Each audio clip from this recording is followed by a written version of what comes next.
In a world that is just buzzing with distractions, finding a moment of real calm can feel like a superpower. So today, we're going to demystify a simple but really powerful technique to help you do just that: guided visualization. Let's break down exactly how it works. It's a real challenge, right?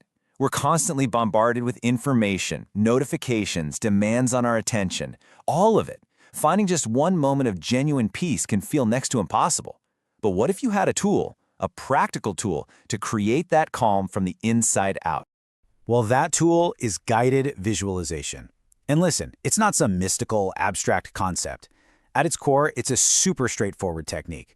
It's all about intentionally focusing your mind to relax your body and connect with the outcomes you actually want to create in your life. So where do we even begin? Well, the journey inward always starts with the physical. Before you can start building that inner world, you have to create a solid foundation of stillness in your body. It really all starts with two foundational steps. First, intentional, deep breathing, and second, a systematic relaxation of your body. Think of these two actions like sending a direct signal to your nervous system that just says, hey, it's safe, you can relax now. The mechanics here are so simple but so powerful. It just starts with a slow, deep breath in through your nose. Go ahead and hold it for a moment, and then a long, slow breath out through your mouth. That one single action starts to kick in your body's relaxation response, slowing your heart rate and calming your mind.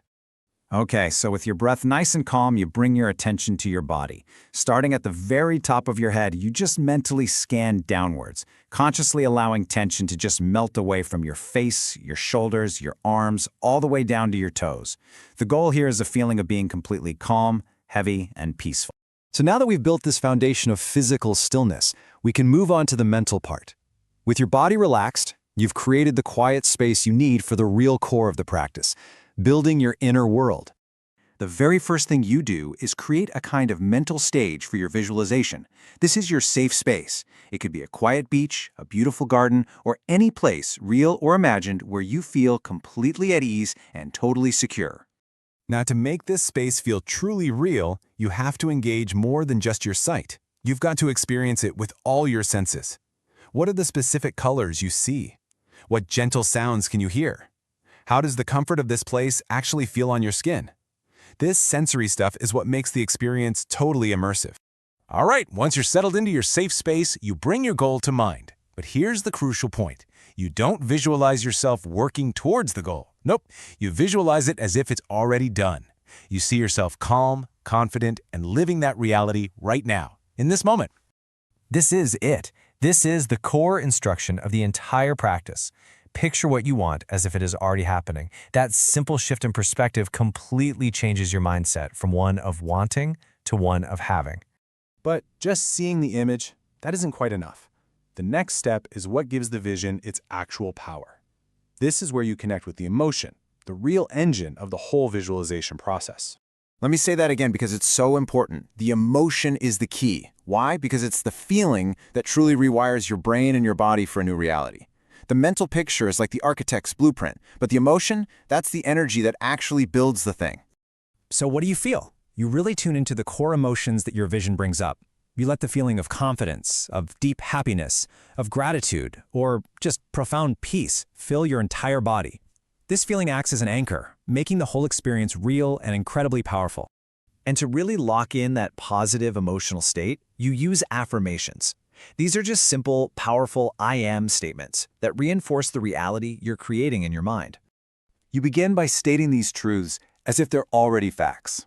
This first one is a foundation of centeredness, a return to your core state before you say anything else. I am calm. And from that powerful sense of calm, you then affirm your connection to your purpose. You generate this sense that you're exactly where you need to be, doing exactly what you're meant to be doing. I am aligned. And this alignment lets you let go of that need to control every little outcome. You can release the how and just have faith in the journey as it unfolds.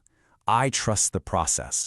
And finally, you embrace this state of profound acceptance, embodying the belief that you're supported and that everything is okay. You tell yourself with total conviction, everything I need is unfolding in perfect timing. Now, after sitting with that amazing feeling for a bit, the final phase is all about returning to your day. The key here is to do it gently. making sure you bring that sense of calm and clarity back with you. And it's a super simple process. You just slowly bring your focus back to the physical sensation of your breath. You become aware of your body, maybe resting in the chair or on the floor. And only when you're ready, you gently open your eyes. The goal is to integrate the experience, not just abruptly end it. So, to wrap it all up, the entire process really comes down to these 5 pillars. You breathe to calm your system. You relax the body. You visualize the outcome you want. You feel the emotion of it. And you affirm that it's your reality. Simple as that.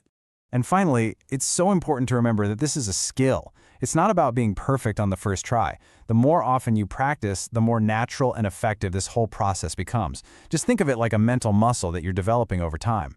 And that leaves us with just one final, really empowering question. Now that you have the framework, what reality will you choose to create first?